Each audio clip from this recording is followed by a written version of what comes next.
The ministry can approach these facilities so that it's not vertical programming, but all necessary programs are reported, as Ibrahim has put it, because we have huge facilities. Most of our mobility and mortality cases are in the private sector. We cannot get them if we go by vertical programming. We need to have one entry point. So what's Dr. Awale and his team doing in ensuring that you bring all these partners together to approach the private sector at a go, rather than going different approaches. Thank you very much. Over to you. Yeah. I think this is not working. So thank you very much. I think I'll try and frame how we see the private sector and the progress that we are making in Somalia, which is already good. Now, if you think of a traditional definition of the private sector, then you're already doing a lot, because NGOs are not public sector organizations. So in the true definition of the non-state actors, then, mere contracting with the NGOs shows that the Somalia government is already working with the private sector in a big way. But if we move away from that, there are certain definitions that strictly refer to the private sector as a private for-profit, which I think is the discussion that we are having here about the opportunities to engage with them. Now, when you think about service delivery, which again is the main discussion that we are focusing on today, there's a lot that you can do, and you're already doing some of it in terms of service delivery, partnership with the established clinics and hospitals for family planning, for TB treatment, for HIV care, for cancer screening, and all that. And I think you just need a framework to allow you to do that well in a way that the public do not get short end of the stick. So you want to make sure that the quality of services they are getting is good and regulated, and that they're not paying excessive prices, and more important, of service delivery coming back to the government. But we used to work in South Sudan with Dr. Kamil, and we're just asking ourselves, why are we looking at the private sector more from a hospital and clinics perspective? The private sector and its interaction with the health sector includes the financing players for health. So it includes the bank, it includes the PE funds, it includes what you would call as the high net worth individuals. When I started working in Somalia, there wasn't a fertility clinic in Mogadishu. I'm told there is one now, or maybe a few. And you have dialysis centers set up, you have cancer treatment centers. You may have, I don't know if we already have a PET scan and things like that. So a lot of these heavy investments into the health sector are happening naturally by investors seeing an opportunity and coming in. But I think there's room for the government to play a role and incentivize these investors to build grade A hospitals, to build modern diagnostic centers, to build cancer treatment centers. And that's something that countries, there are many examples that of what governments have done. If you look at the diagnostic capability in Turkey, for example, that was mostly driven by government working with the private sector. So there's a lot that can be done in transforming service delivery in partnership with the private providers, not as service providers, but as providers of capital, and the government has a role to play in that. So that's, in that area, I would say the government of Somalia hasn't taken advantage of it, but could take advantage of it if you wanted to. And that's why I think you're seeing initial conversations with the IFC that are already here to try and help the government to think about opportunities to play in that area. Why is that important? It is important because when we look at our fiscal space today, the government doesn't have enough money to build new hospitals at the pace at which you need them for you to catch up with your neighbors. And therefore, you need a way for the government to attract additional private capital to come into the health sector. The way it is coming into schools, it's coming into the power sector, it's coming into, other businesses. So health is an area that could also be used as an investment terminal for the capital that is available in this area. So that's what I would say, but I want to congratulate you for the work that is being done with the primary health care. My only disappointment is that this is a health sector annual review and we don't have the private sector in the room. And you are telling me this. So how will they know what needs to be done going forward? So I hope that in our next annual review, we will have the private sector present. They will tell us what is working for them and what is not working for them and how we can help them to do better. Thank you.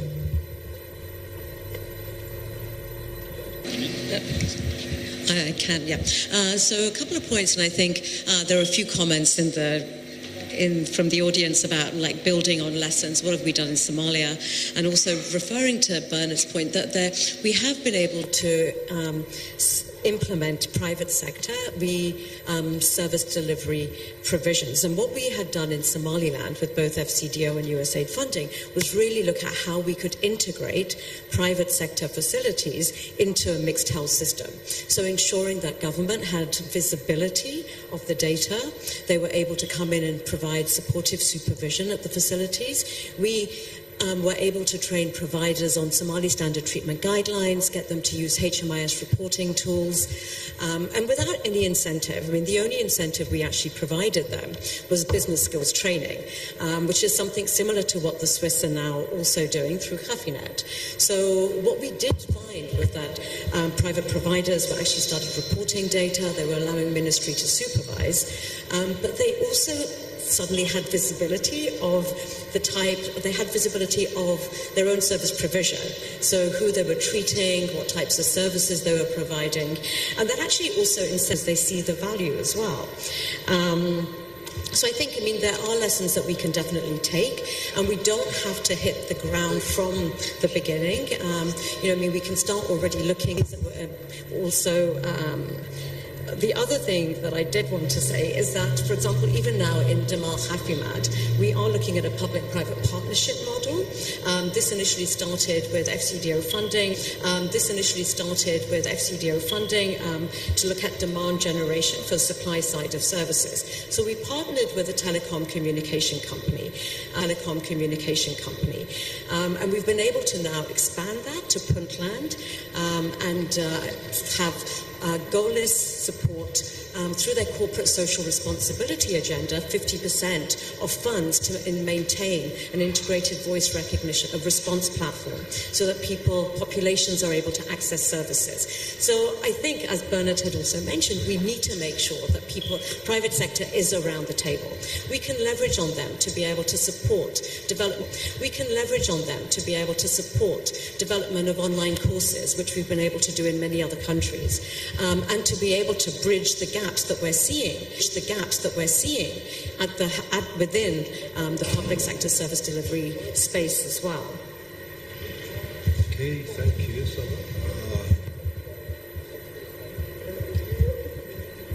panelists, please, if you can make it maximum 2 minutes, please. Good morning, everyone. Honorable directors, guests, stakeholders, and international organizations in here. Good morning. I wanted to explore more on private sector engagement. Somali government is fully committed in ensuring health services, including essential health services, immunizations, and also disease prevention. So the government is only covering the primary health care, and we know that primary health care is important for mother, child, and disease prevention. We are going to engage or encourage the private companies to invest in health system, including not only the provision of health services, but in other areas like establishing the capacity of the government in health services. All NGOs and donors are supporting us in terms of financing. So we want the private company in the coming years to invite the privatists in here, the second joint annual review meeting, I hope. Thank you. Okay, thank you so much. I will not take much of time. I think my friend Bernard has said most of the things I wanted to say. I think one thing we need to keep in mind, the sector, the private sector actually represents more than 60%. And this proportion will grow because someone has to deliver services and it will grow. The second, I think, this is the unique opportunity. I think that I don't know any countries in the world, in the region, where private sector represents this proportion. And this should be really an opportunities for the health sector of Somalia to grow and to deliver services. Yesterday in the presentation, there was set some objective, what we want to reach in terms of service availabilities. And this can be only reached, these services, by engaging actively private sector. For that, we need really to create enabling environments. This is very important. We need to build the trust between public and private. I mean, trust. There is already the trust between the beneficiary, the service utilization, the people using the services, and the private sector. What we need to do now is to build the trust between the Ministry of Health, the government, and the private sector. So these people can work together. To build this trust, we need to remove from our jargon the word competition. We should not compete. There should not be any competition between the government, the public sector, and the private sector. We should be working together. This is very important. The second thing is, I hear here question, why the people are not reporting to the DHS too? I think this is not the priority question now. We come for now reporting. First, let's build the trust, build the environment. And the second, the most important thing is how to think about, because these people are delivering services, are providing services for profit. They want to make money. It's not for it. So there will be a proportion of population which will not be able to afford those costs. This is where, again, whether using the private or not, the government should come in and think about health insurance. The health insurance can be from the community-based insurance to the private insurance to the public insurance. But again, public sector, private sector can be really engaged on this insurance system. This is something that we need to think about. Finally, I think Awali and the team has done a very good job, and congratulations. I really congratulate the Minister of Health's colleague who have put private-public partnership in the agenda of the job. That means that show the importance that you are giving to this private-public partnership. So I'm now engaging publicly. I'm sorry, my brother. I think the World Bank, IFC, we have been working with Bernard on this business in many countries. It is time for WHO and the World Bank that the bank has commissioned on the private sector. It is not a private sector assessment, but what we want to do is we are in the process of hiring a firm that will come into your cities and federal member states and ministries of health and the private sector to help us come up with a set of tangible projects that can be taken to scale. So I hope the TB case that was presented by a colleague, the family planning case that was presented by a colleague, the work that you've done in Hargeisa and expanding into Somaliland and many other opportunities, including laboratory systems that are there, and the other opportunities can be put together in form of a deal book. And that book is what we can use in the next 2 to 3 years to identify opportunities for investment, not just by the bank, but by any other partner that wants to support private sector engagement. So I hope when that work is completed, we will have a very good set of examples, and I urge all the DGs of the federal member states to sit with your teams and these firms and tell us, where do you want to go? If you want to just go into TB, let us know if that's where you want to go into. If it is in expanding immunization or contracting for diagnostic services, put it in there and say, I have this X-ray or CT scan services in my town, and I want to develop a partnership so that poor patients can go there and get a CT scan and the government will pay or subsidize. So thank you. Thank you very much.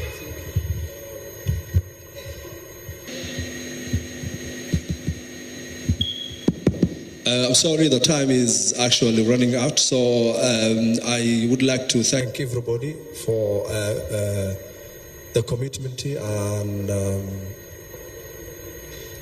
comments and feedbacks, but I want to say one last word, which is, as Dr. Kamil stated, the most important thing that we need this time is trust and coordination. We cannot coordinate if we don't have a trust, first of all. So the first, we need trust. And some people, maybe they think when I say trust, I don't mean only the trust between the private and government. What I'm saying is the trust and coordination within the government. I mean, the federal government, the Minister of Health in the federal, and the Ministry Health in the states as well. So this is very crucial. Coordination within the ministry can create coordination between the public and private sector, and that's what I would like to conclude. The government is actually committed to strengthen the relationship between the private sector and the government, and we are hoping that we're gonna build a strong relationship in the future. Thank you very much, and thank you for the comments. I'm very sorry because of the time. I know many people who want to contribute and questions and have questions and comments, but that's it for today. Thank you very much. Thanks, Dr. Awala and members of the panel. Thank you much. Appreciate your discussions. Now allow me to call Khalid and Saeed to present the health financing presentations. Quickly, and then we'll have a panel discussion and we'll go break. We will have then human resources for health and one more on NIH and in HMIS and MNE.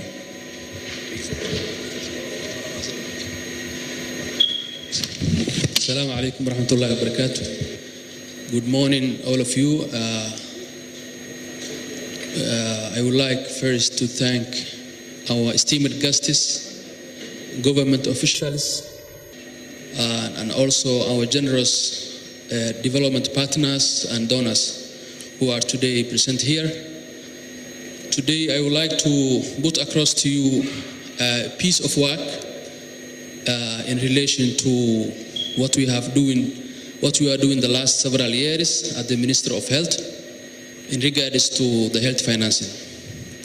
Since we are here at the event that's called for joint annual review, we are going to assess what we have done so far in regards to health financing. Since we know that the concept of the health financing overall at the ministry level is a new concept, and we are trying the last 2 to 3 years working on this core function that are missing at the ministry level, and really we have done so far, and we achieved many progress in regards to enhancing the health financing system at the ministry and at the country level. So focusing on the key areas that are assessing in this jar, we were trying to respond or to have clear answers, the key question that has been addressed during the planning session of the Joint Annual Review Task Force, that were mainly the questions that has been raised to the health financing, that are what are the main sources of funding for the health in Somalia, and also the health financing analysis when it comes to the contributions of the government vis-a-vis the donors. Also, we addressed the other key question, which is is there a sufficient funding for the health sector, and how big is that gap? We also addressed the equity in health funding. We have also addressed it in our presentation, the efficiency, the funding allocated to, whether the funding has been allocated to priorities of the government, and also the key challenges and the bottlenecks, including the recommendations. We will also present here the expected outcome of the health financing side that we would like to put across to both the partners and the government leadership. And finally, we will address the call to action. Before we proceed, we would like first to thank our generous partners and donors who are financing the health sector in Somalia the last several, or maybe the last 30 years, that you are missing the strong functioning government in Somalia. We would like to grateful to acknowledge their support to those partners. Here there are a list of partners and donors who support the health sector, but there are more than these lists that you are seeing here. And I would like to say all of them, thank you so much, and thank you for your generosity to the people of Somalia. So if I start on the core, in a nutshell, when we are talking about health financing in Somalia, we can summarize here these key functions and roles, which are revenue raising for health, the risk pooling, the allocation of resources, and also the provider payment, including the purchasing arrangements in terms of in terms of provider payment. So this is the nutshell what we are working the last 2 to 3 years at the ministry level. So we are going to assess what we have been achieved based on these core concepts or functions in the health financing. Next. So here is the key health financing indicators that you are assessed from 2020 up to 2024. As you are seeing here in Somalia, is one of the highest in terms of the OOB out of pocket health expenditure, which is 44.9. As you have seen in the last Somali household and demographic survey that has been written in 2020, the out-of-pocket health expenditure in Somalia was 48%. Since 2020 up to 2024, we have conducted an assessment or a study that has been self-funded by the Minister of Health, and we have identified that there is a decrease in terms of the OOB in Somalia, which is currently 44.9%. In terms of the other key indicators in the health financing is the share of the government contribution to the health expenditure, which is now, when we look to 2024 budget review, it is 6% of the national budget. And the third indicator that we are assessed during this jar was the health insurance coverage. Most of you, as you are aware, there is no currently social health insurance scheme, and as well as community-based health insurance scheme. We have only private health insurers who provide health insurance, which their coverage is 3.5% of the population. So these are the key main indicators. Also here, as you are aware, there is an investment case for health sector that has been supported, and most of them, as you have seen, not been achieved. Though there are different partners who are supporting reform in these areas. Here is an infographic distribution of health financing activities by status. So we have achieved so far 30% of the priorities and activities that has been set, and also some others are ongoing, which are about 37%. And also there were some other activities who are delayed, such as the national health accounts, which we hope, with the general support of WHO, will kick off soon. And this is also the infographics of the activities by status. You can proceed. Kindly proceed to next slide. Here also we have the main sources. This is one of the main questions that has been addressed in this chart, which are the main sources of health funding in Somalia. When you look here, the blue color is the government contribution, which is very minimal compared to donor contributions.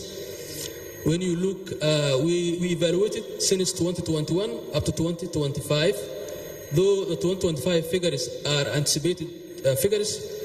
When you look at the others, you can see there is a huge gap between the donors vis-a-vis the government contributions. And all, commitments to the health funding, you can see here is very limited. And the main reason is that Somalia, when you look funding for all the sectors, it will require raising more revenues domestically and also raising more taxes domestically. As you are aware, the government of Somalia is not raising more taxes domestically, which is very minimal compared to even neighboring countries. For example, when you look tax to GDP ratio in Somalia, it's about 2.8%. When you look at the other neighboring countries like Ethiopia, Kenya, they raise more revenues compared to Somalia, which is about 20% of their GDP, gross domestic products. And that's, you can see the difference between having funded the health sector domestically. Here also is the numbers. When you look at the national budget, there is an increase starting from 2018. You can see that it was 297 million, and now it's as we speak in 2020. When it comes to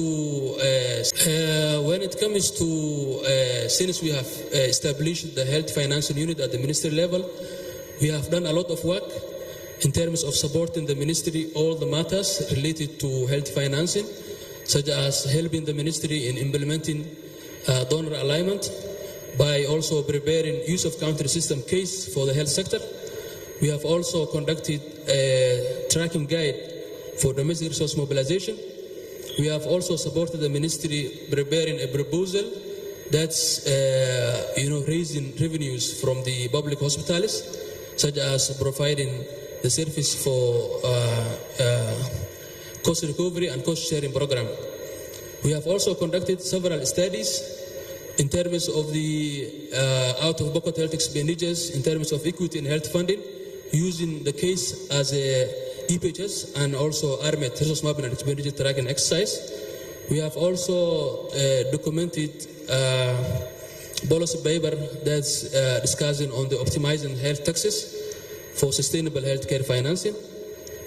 All those are the features of what has been done so far during we are working at the Ministry of Health from 2022 up to now. Also here, can you proceed? Next slide, please.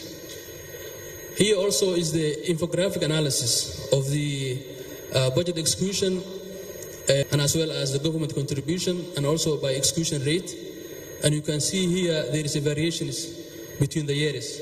Some years it's high and some years it's low, and it will require sometimes a commitment. When it comes to international commitments regards to government commitment for increasing health budget. There is what we call Abuja Declaration that has set to increase the health budget up to 15% for African countries, but there is no country that has been achieved that target except Botswana and Rwanda. And Somali is far below in that target, and it will require higher commitment from the government leader. So, could you next, please? So we have also evaluated the fund utilization in terms of government funds and as well as the donor budget performance. You can see here that the overall execution rate, when you look the government budget performance, it's 61%, comparing to donors, which is 75%. Aggregately, when we have evaluated the last several or 8 years, when you look the timeliness of fund disbursement or fund utilization, the government, you see there is a delays in terms of execution, and also in the donor side is more predictable, but always there is a conditions that's difficult to meet, and that's why always there is a delay in fund disbursement. When it comes to also equity in utilization, when it comes to utilization, equity is already centralized in the capital cities. When it comes to to states, there is underserved areas in remote areas that are not reaching the funds that has been utilized. Mainly the funds is concentrated to the central, whether state or federal. And also the donors is distributed those funds mainly on the urban areas, which the rural areas are missing in their delivery of those services. And when it comes to flexibility in spending, when it comes to government, it is restricted by the annual budget cycle. And when it comes to donors, it is tied to donor conditions. And when it comes to sustainability, as we know, the government's fund is limited since domestic revenue generation is not as enough as possible. And when it comes to donors, there is a risk for donor dependence, so the donors can leave anytime soon. As you are aware, the Trump executive orders has been suspended on the programs. So all the donors are the same. They can leave anytime soon or anytime possible. So there is a risk for those dependents in donors. So here we will require to raise more revenues for health in order to self-rely what we have. Next. Also here is another very crucial question, which is there sufficient funding for health? And if not, how big is that gap? So when we assess the last exercise, the resource mapping and expenditure tracking exercise, we have identified that there is a huge gap in health funding, and the main gap is coming from the health workforce, the health financing, and also health information systems. And if we answer directly the question that has been raised here, there is no sufficient funding for health, and there is a very substantial funding shortfall, as you can see here. When it comes to equity in health funding, you can see the fund is already concentrated, whether the states or the federal, it's already concentrated to the government, to central government institutions. So here, the data is coming from mainly the data we have received from the armed exercise, the resource mapping and expenditure tracking exercise, and it shows that already funding for the health sector is not equally shared across the levels of the government, where it's the federal government, the states, and also local governments. And the reason for this equity gap is there is impact on when we look at the impact on accessibility. There is a limited access in rural areas, and also there is more funding to the urban areas or urban centers. When it comes to funding sources, we have evaluated the last 7 years, and when we have seen that there is the government contributions to the health sector is only 3%, whereas the donor contribution is 97%. And the gap is very huge comparing between these two. When it comes to also equity in health financing, we have received the data from the EPHS and also the ARMET data, and we analyzed based on that. When you look the programmatic areas of healthcare funding, you can see here some areas are really underfunded, which are the NCD funding, and also when you look at the RMSH, the funding is over-concentrated. Most of the donors, their fund is going directly, which is about 50% of the funding is going to the RMCH, which is priority in terms of the government and also in terms of the donors as well. Next, please. Here also is the funding share by EPHS program areas, which are, when you look at the reproductive, maternal, and newborn health is going around 35%. And the minimal fund will go into the non-communicable disease, which is 4%. There are also some other areas that are not receiving any funds, such as the rehabilitation or infrastructure. Next, please. So here is the recommendation that we provide in terms of equity, which is we need to introduce the needs-based budget allocation in order to align the disease burden and population growth as well, or population needs. Also, in terms of the equity, we need also to introduce or expand community-based health insurance scheme to provide services for low-income groups and also reduce the OOB expenses. In terms of the increase in the government commitment to rural areas, also we need to shift more domestic resources to underfunded areas, also to have rural areas their health programs that they are right. Also, the last one is the improvement transparency and accountability in donor fund utilization, which is also important in terms of the priorities for the government or for the health sector as well. Next, please. Also here we looked at the efficiency in terms of utilization of funds, which is when you look the efficiency in terms of utilization, there are variances between the years, and some years you have seen that there is a minimally utilized the funds, which are year 2022, and also some years really exceeded the expectation, which are for example when you look at 2024. There are also, when it comes to efficiency, there is a limited prioritization of health, which is, when you look at the government budget, the national budget, they only allocated to the health sector 8% in most years, and there is a high dependency in donors. And also when you look at the efficiency, there are so many ways that we raise the efficiency of health, since we know always when we are talking about economically, efficiency always is missing when we are utilizing the funds that are always the resources we have, they are already limited in terms of financial and in terms of human.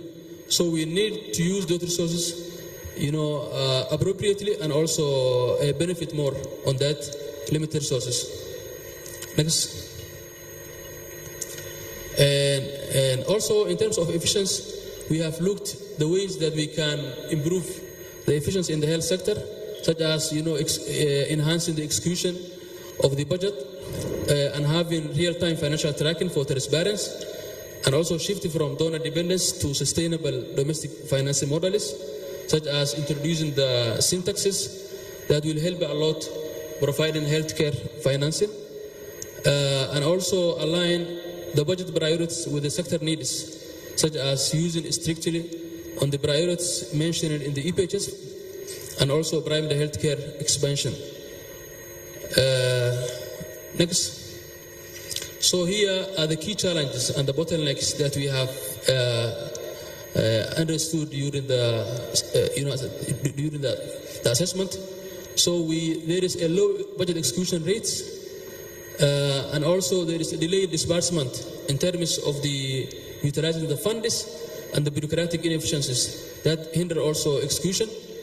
And also there is a heavy dependence on donor funds, which is when we have evaluated the last 8 years, we noticed that 88% of the funding for the health is coming from the donors or the development funds, where the government is about 12%. When it comes to geographic and sectoral funding disparities, there is also huge funding for urban and rural areas.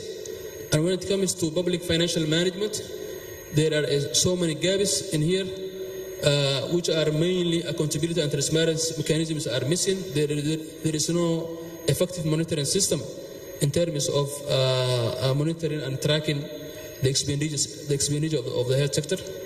And also there are unutilized funds and absorption constraints, which is also another issue that should be discussed or improved during the course of the reform.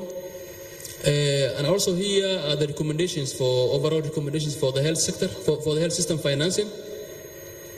In order to enhance the domestic revenue mobilization for health, we need to have innovative ways that we can raise revenues for health, such as introducing the sin tax on tobacco, cigarette, qat, sugar, sweetened beverages. And also we need to increase government health budget allocation, and we need to strengthen public-private partnership to have innovative models for financing the health sector, such as infrastructure investment for the private sector. Also, we need to improve efficiency in health spending and strengthening financial oversight and reduce leakages by enhancing public financial management systems. We need to also implement digital tools for tracking the health expenditure and the health budget as well. Next, please. Also, we need to expand external support and donor alignment to secure also multi-year donor commitments and leverage also debt relief for health investments, to negotiate debt swaps for health financing.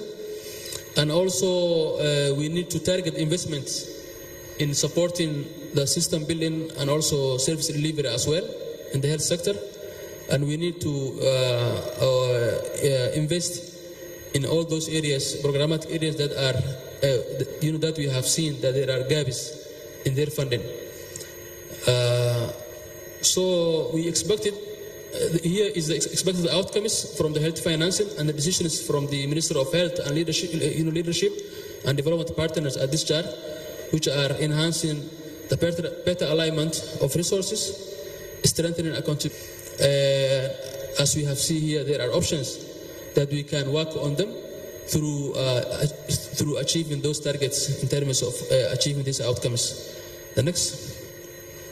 And also we can increase access and coverage of essential services, that we can have two key options for domestic resource mobilization by raising revenues for health, sin taxes, the private sector engagements to bridge the financing gaps, and also introduction of the community-based health insurance schemes. And as you are aware, we have now signed recently the NTB and NTB for health sector has been already included these two initiatives for the introduction of the sin tax to support at least the health sector financing, and as well as the introduction of the community-based health insurance during the coming 5 years of the NTB. Here are the key priorities for the health sector, for the health financing sector. Now we have a health financing unit, which is the head of the unit is here, Saeed Yusuf Fure. We need to strengthen this unit to do a lot of work in terms of strengthening the health financing system of the country. And also we need to develop the health financing strategy, which is now underway.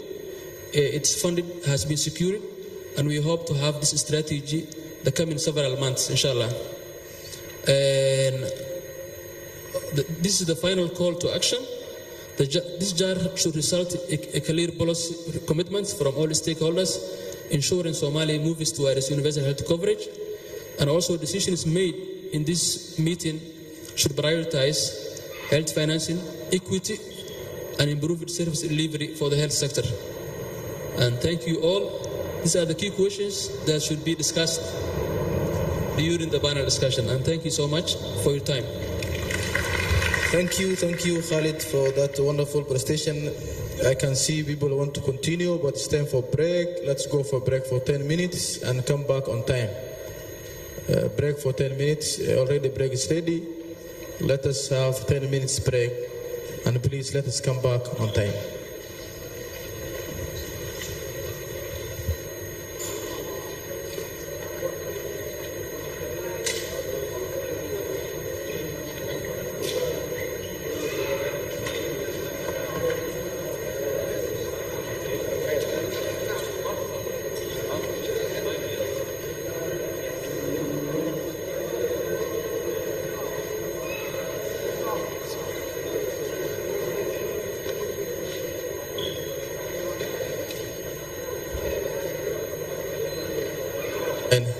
حلوانا شرفت البريك هذا وقت في عنا صون نقدان فلن حلوانا وقت استعمال بريك هذا هرنا كصون نقدي لا هذا برفع القلوع وافد